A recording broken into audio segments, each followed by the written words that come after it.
विदुर जी की दृष्टि में सबसे बड़े दुख क्या है? तो विदुर जी ने कई प्रकार के दुख बताए।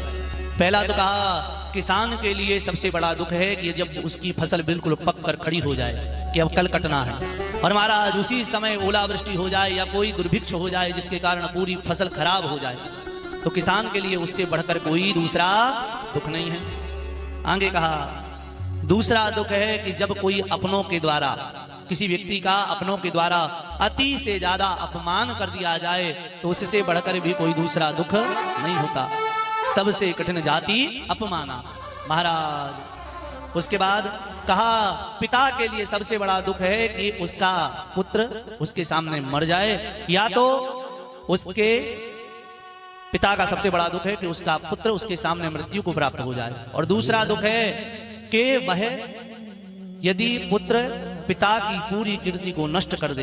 पिता पति के लिए सबसे बड़ा दुख क्या है?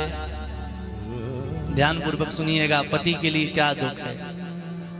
विदुर जी कहते हैं कि पति के लिए सबसे बड़ा दुख तब है जब वह अपनी पत्नी को किसी पर पुरुष के साथ देखे। विदुर जी कहते हैं और निर्धनता भी एक प्रकार का बड़ा दुख है।